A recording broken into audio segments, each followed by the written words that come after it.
आप सभी को जय मसीह की। और आज हम देखेंगे कि उपवास के समय हमें भोजन क्या सेवन करना चाहिए, कौन सा भोजन हमें लेना चाहिए, या मीट मछली मटन चिकन या अंडा लेना चाहिए, या फिर हमें सादा भोजन लेना चाहिए, या सिर्फ हमें हरी सब्जियों को खाना चाहिए। तो आइए हम इस बारे में हम देखेंगे कि बाइबल हमें क्या बताती है। और अगर आप रुचि रखते हैं कि उपवास हमें किस रीति से रखना चाहिए, क्या बातों पर ध्यान देना चाहिए, किस बातों पर हमें मनन करना चाहिए, तो उसके ऊपर भी मैंने वीडियो बनाया है। डिस्क्रिप्शन में मैं उसका लिंक दे दूंगी, तो आप जाए उस वीडियो को भी देखें और आशीष को आप प्राप्त करें।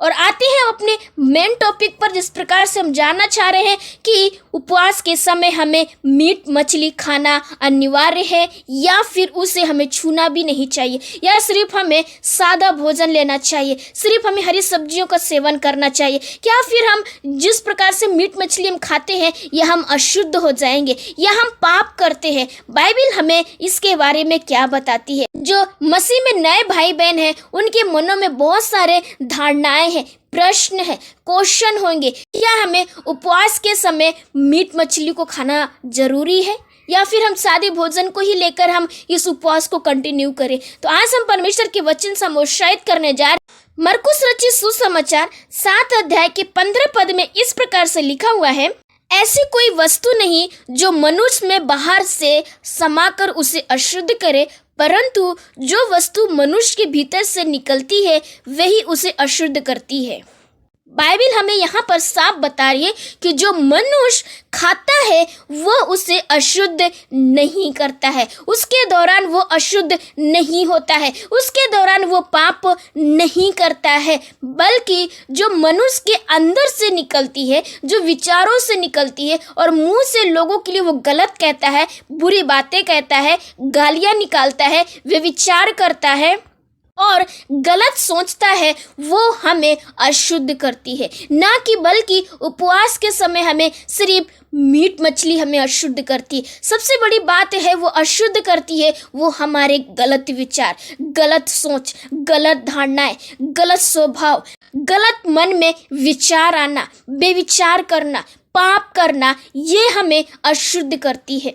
बाइबल हमें ये नहीं बताती है कि उपवास के समय आप मीट मछली खाओगे और आप अशुद्ध हो जाओगे। अशुद्ध हमें वो बातें करती है जो हमारे मन से निकलती है, जो हमारे विचारों से निकलती है, हमारे हृदय से निकलती है, जो हमें अशुद्ध करके जाती है। तो आज मैं आपको उत्साहित करती हूँ कि उपवास के समय आप जो चाहे वो खा सकते हैं, लेकिन सबसे पहले आपका ध्यान खाने पीने पर नहीं बल्कि उपवास पर रहे। जो विषय के लेकर आप उपवास में बैठे हैं, जो परेशानी को लेकर आप उपवास में बैठे हैं, जिस धारणाओं के साथ आप उपवास में बैठे, जिस श्रद्धा के साथ आप उपवास में बैठे हैं, उसको आप पूरा करें। और भोजन हम कुछ भी खा सकते हैं। भोजन में कोई ऐसी बाइबल में हम नहीं देखते हैं कि ये भोजन ना खाए, वो ना खाए। नए नियम में हमें बताता है कि जो हम खाएं, जो परमेश्वर ने जो बनाया है वो अशुद्ध नहीं है बल्कि वो शुद्ध है। परमेश्वर ने जो कुछ भी मनुष्य के लिए बनाया है वो फायदे के लिए बनाया है, अच्छा बनाया है, उसके लाभ के लिए बनाया है। तो आज मैं आपको बता रही हूँ कि जो हम खाते हैं वो हमें अशुद्ध नहीं करता है, उससे हम पाप नहीं करते हैं, वो हमारे लिए अच्छा नहीं है ऐसा हम नहीं कह सकते हैं, बल्कि अच्छा वो नहीं है जो हमारे मन से निकलता है, हमारे विचारों से निकलता है, हमारी सोच से निकलता है, हमारे मुंह से निकलता है, वो गलत है। और आज मैं आपको उत्साहित करती हूँ कि उपवास के समय आप हर एक भोजन को खा सकते हैं और उपवास के बाद आप जो चाहे वो भोजन को ग्रहण करें।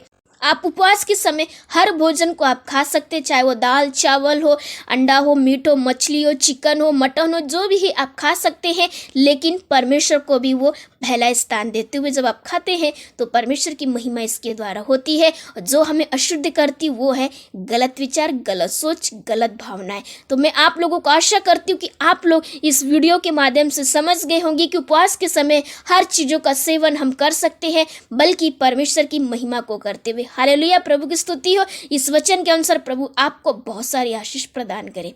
आमीन।